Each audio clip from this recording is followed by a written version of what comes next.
एक मोटा पैंडा, एक अड़ियल टीचर, एक ज्ञानी दद्दू, एक घमंडी विलन और किस्मत का ये अनोखा खेल कंग-फू पैंडा।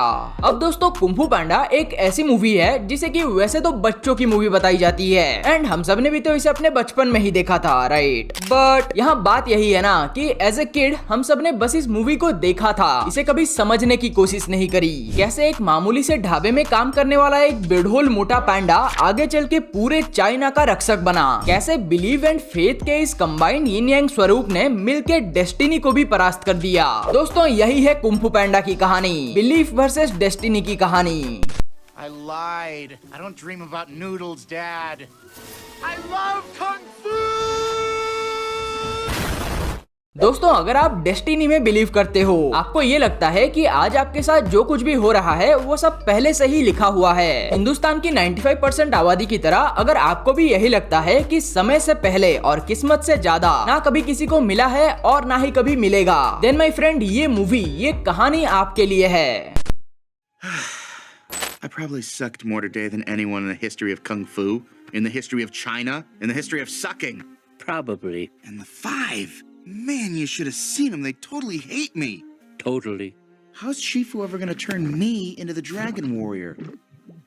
Friends much like all of us, kung fu panda movie के अंदर भी पो के जर्नी की शुरुआत से ही एज एन ऑडियंस हमें ये दिखाया जाता है कि पो चाहे कितने ही बड़े सपने क्यों ना देख ले, वो चाहे खुद को कितना ही बड़ा योद्धा क्यों ना समझ ले, but at the end of the day वो रहेगा तो बस एक मामूली से ढाबे में काम करने वाला पैंडा ही। एंड हमें ये साफ साफ दिखता भी है कि कैसे बचपन से ही एक कंजर्वेटिव सोसाइटी, कुछ क्लोज माइंडेड लोगों के बीच रहने की वजह से पो ने भी कहीं ना कहीं ये मान लिया होता है कि चाहे वो कितने ही बड़े सपने क्यों ना देख ले, बट आखिरकार वो रहेगा तो बस एक मामूली पैंडा ही ना। एंड फ्रेंड्स इस सोच, इस माइंडसेट का इम्पैक्ट पो की लाइफ पे कितना ज्यादा है इसका पता हमें चलता है उस सीन में जब मास्टर उगवे पो को भरी सभा के बीच ड्रैगन वॉरियर डिक्लेयर करते हैं और इस बात पे पो को भरोसा ही नहीं होता। इवन वो वहाँ मास्टर उगवे को शक भरी निगाहों से देखता भी है कि मैं आप मुझसे बोल रहे हो, मेरी सिलेक्शन हो गई है। अब जिस व्यक्ति ने बचपन से ही लोगों के मुंह से बस यही सुना हो कि तुम्हारी डेस्टिनी फिक्स्ड है, चाहे तुम कितना ही हवा में क्यों ना उड़ लो, but at the end of the day तुम रहोगे तो बस एक मामूली इंसान ही। जब उस इंसान की डेस्टिनी ऐसे अचानक से पलट जाए देन जाहिर सी बात है कि उसे हैरानी तो होगी ही। क्यों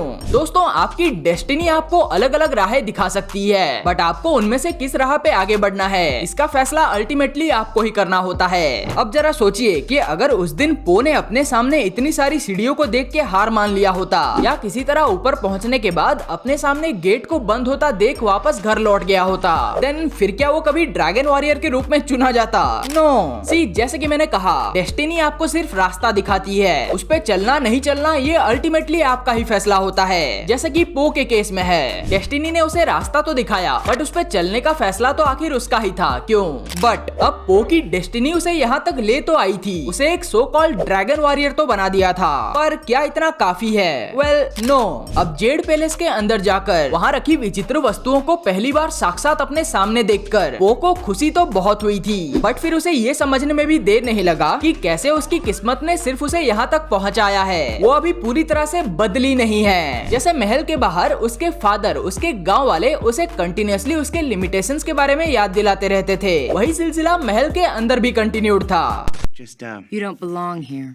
yeah, of course. This is your room. I mean, you don't belong in the Jade Palace. Guru Seefu, tigress and बाकी के जवाज 5 भी हमेशा उसे अपने अपने तरीके से ये जताते रहते थे कि कैसे ड्रैगन वॉरियर के रूप में उसका चुना जाना बस एक गलती थी, वो वहाँ बिलोंग नहीं करता, उसे वापस घर लौट जाना चाहिए। And throughout the movie as an audience भी हमें इस बात का एहसास होता रहता है कि चाहे पो बाहर से कितना ही खुश क्यों ना लगे, बट कहीं ना कहीं ये बातें उसे अंदर से जला रही हैं। जो बंदा कल तक बस एक मामूली से ढाबे में लोगों को सिवैये सर्व करता था, उसे आज डेस्टिनी ने अपने आप को बदलने का एक इतना बड़ा मौका दिया और फिर भी वो उसे यूटिलाइज करने में फेल हो गया। Quit, don't quit. Noodles, don't noodles. You are too concerned with what was and what will be. There's a saying. Yesterday is history. Tomorrow is a mystery, but today is a gift. That is why it is called the present.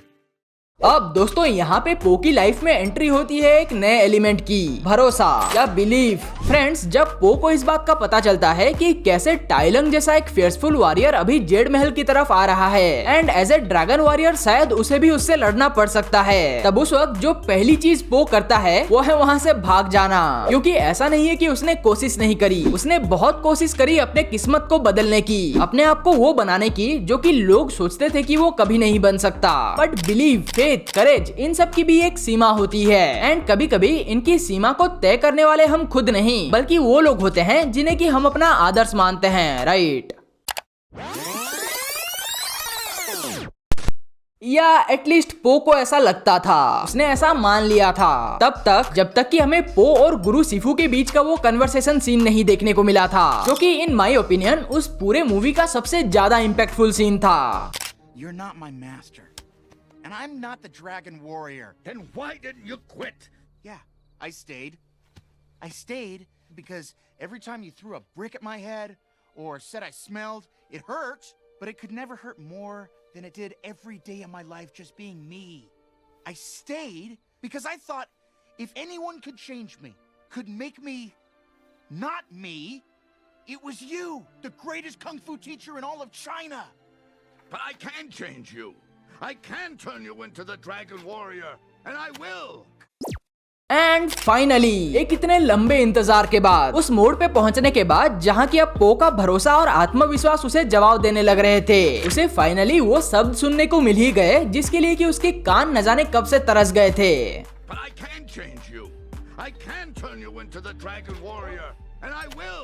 And गौर कीजिएगा कि यहाँ value गुरु Sifu के शब्दों का नहीं है बल्कि यहाँ वैल्यू है उस कॉन्फिडेंस, उस आत्मविश्वास का जो कि गुरु सिफू ने पो की तरफ प्रोजेक्ट किया था। पो की पूरी जिंदगी में लिटरली पहली बार ऐसा हुआ था कि कोई उसे अपनी डेस्टिनी को एक्सेप्ट करके मामूली जिंदगी जीने को नहीं बल्कि अपने डेस्टिनी को चेंज करके वो बनने को कह रहा था जो कि वो सालों से अपने आप को समझता आया है। सोसाइटी का बनाया मोटा भद्दा पैंडा नहीं बल्कि पो के अपने बिलीफ से बना एक सच्चा dragon warrior. You're just a big, fat panda. I'm not a big fat panda. I'm the big fat panda.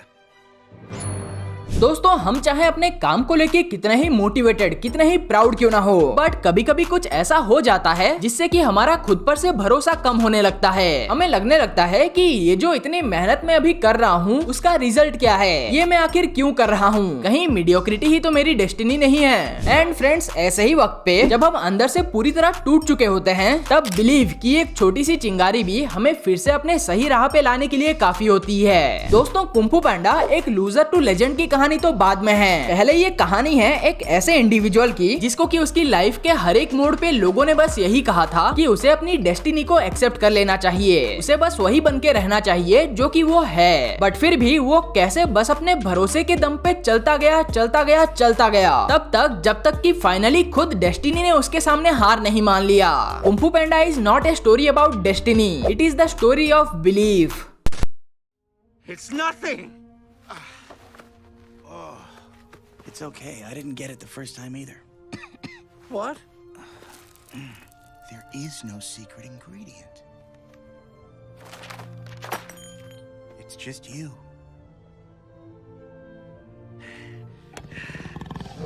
Yeah!